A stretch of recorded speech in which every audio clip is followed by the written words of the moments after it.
कहानी एक ऐसे गांव की है जहां लोग हमेशा दुखी और परेशान रहते थे।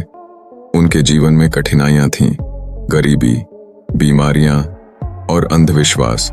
हर कोई सोचता था कि उनका जीवन कभी अच्छा नहीं हो सकता।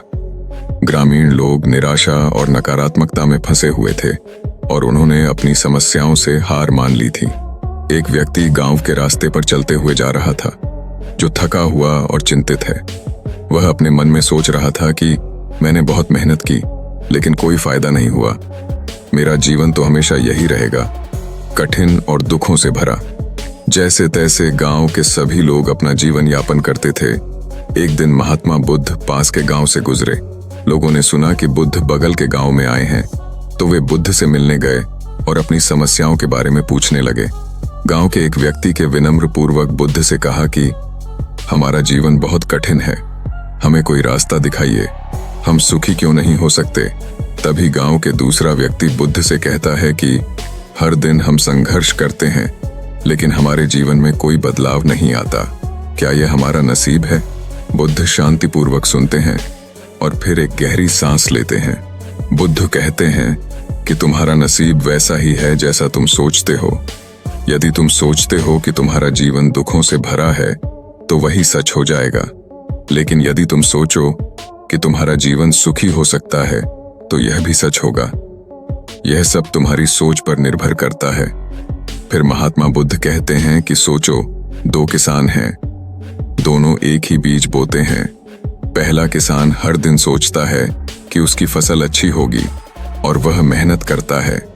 दूसरा किसान हर दिन डरता है कि उसकी फसल खराब हो जाएगी और वह मेहनत नहीं करता। अब बताओ, किसकी फसल अच्छी होगी? वहां बैठे सभी लोग सोचने लगते हैं। फिर उसमें से एक आदमी बोलता है कि पहले किसान की, जो सकारात्मक सोचता है और मेहनत करता है। फिर बुद्ध कहते हैं कि यही तो जीवन का सिद्धांत है। जैसे तुम सोचते हो, वैसा ही तुम्हारा जीवन बनता है।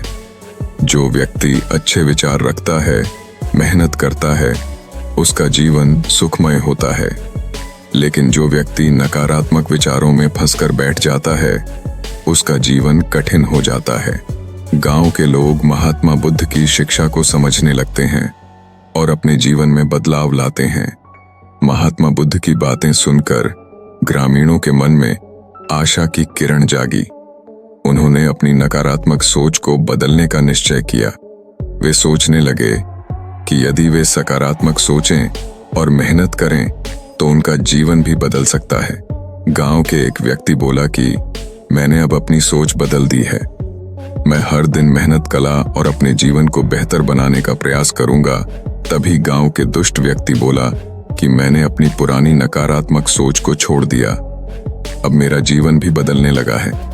महात्मा बुद्ध गांव से विदा लेते समय अंतिम शिक्षा देते हैं। याद रखो, जीवन वैसा ही होता है जैसा तुम सोचते हो। यदि तुम सुख और सफलता चाहते हो, तो पहले अपने विचारों को बदलो।